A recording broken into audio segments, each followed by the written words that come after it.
Hello, YouTubers, friends, compatriots, bootlickers, shills, dead slayers, peasants, vassals, minions, meat sacks. I'm usually welcome. And as promised, Trump has started instigating tariffs. And already the things that have happened in the last few days are convincing me that there's more of a pragmatic strategy going on, and that it isn't just about laying out tariffs on everyone and trying to address trade balances and unfair trade practices.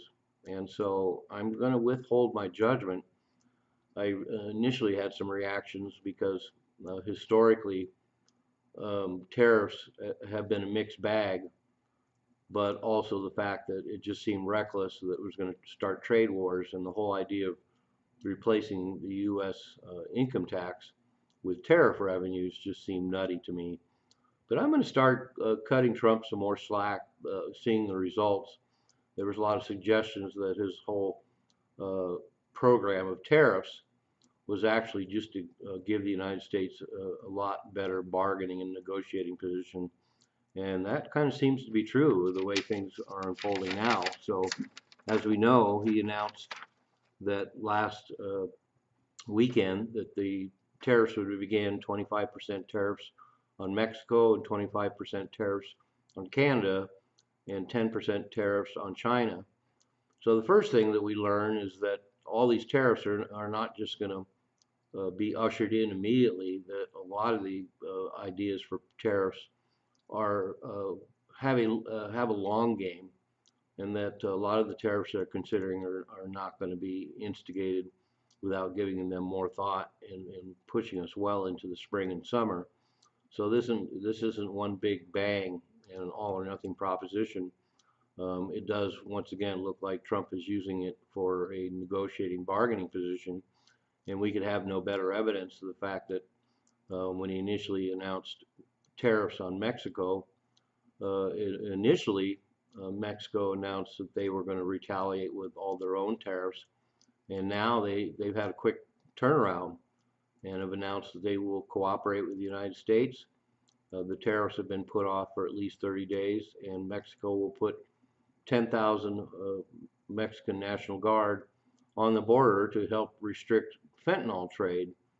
So just like the migrant pressures on Venezuela and Colombia, we're seeing that people are getting serious. Trump is playing hardball, and he will get what he wants. And as I said, I had some doubts, but now I'm kind of seeing the method to the madness. Of course, the most dramatic one was the tariffs slapped on Canada, and Canada initially, once again, uh, started a trade war, put a bunch of 25% tariffs on a lot of Canadian goods going to the United States, including liquor. And here it is a day later, and Canada has caved in as well. And it was also interesting because the CEOs of a major Canadian company was very critical of Trudeau and said that he should negotiate with Trump, and that a lot of these ideas are good. And so you're getting some internal pushback. But Canada has agreed to create a joint strike force. They also are going to put 10,000 Canadian troops on the border to restrict migration and also the flow of fentanyl, because even though it's not as large as what's coming in from Mexico, apparently it is a big deal, the amount of migrants that do come in from Canada, and the fentanyl as well. And Canada will also create a fentanyl czar, so they're getting serious about cutting this off. China right now is playing patiently and cool, as you would imagine. Trump announced that there would be um, tariffs starting with chips and what else?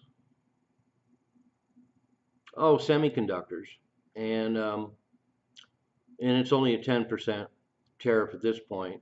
And apparently, Trump wants to put pressure on China as well to help restrict fentanyl come from the United States. And China, of course, said, "Well, fentanyl is your problem." So this will be interesting to see how it plays out with China.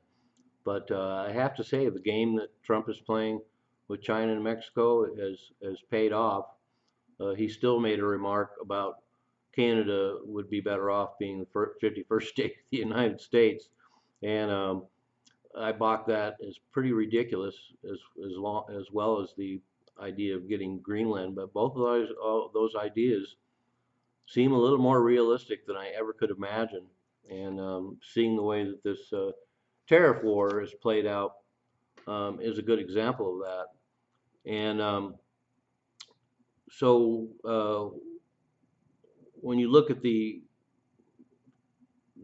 basic point that at first it seemed like almost madness that Trump would want to start trade wars with two of the United States' biggest trading partners. Both are on U.S. border, and our situation with them, with the trade imbalance and things like that, is pretty minimal, all things considered. But to start this trade war really seemed like a bad idea. But now it's not going to be a trade war, apparently. But I don't want to discount that. Trump is also talking about tariffs on the UK and the European Union, and so this isn't over, and it'll be interesting to see what he's bargaining for there. Maybe maybe he is going to end up with Greenland. Who knows? But in 2022, 60% of crude oil imports came from Canada, and we also have a large amount of oil and certainly auto exports coming from Mexico. And Trump has admitted that in the short term, people in the United States will feel a little pain as far as price increases. But once again, I have to say I don't want to discount that Trump's strategy might be sound, because a lot of the complaints we're hearing are from statist economists, and a lot of them, like Robert Reich and the like, Krauthammer, they're conventional thinkers, and so when they hear this stuff and they react and they complain about all the terrible things that are going to happen, we kind of have to take it with a train of salt. But of course, they're going to get a lot of traction in the media, and now there's claims that it's going to harm the U.S. auto industry and that prices will be higher. But the U.S. auto industry is constantly shooting themselves in the foot and crying, and they need to make some major adjustments in their industry as well, moving forward. So it's not all about Trump and his tariffs. So another thing we have to remember is that if tariffs are such a bad idea, how come all the tariffs that Trump put in place in his first term in office were all continued under Biden? So nobody was complaining about Trump's tariffs when Biden continued them. So that's another clue that there's a lot more politicization and hyperbole and selective outrage going on in this narrative. So we really have to keep our minds open and our eyes open moving forward. So so anyway, that's all I have to say now. I'm going to do a video on tariffs and their history in the United States, because another thing I found out that was interesting and plays into this whole narrative is the fact that when Nixon was president, he instigated 10% tariffs on most of the globe, and it did lead to inflation, but once again, didn't see the kind of politicization and selective outrage that we see now.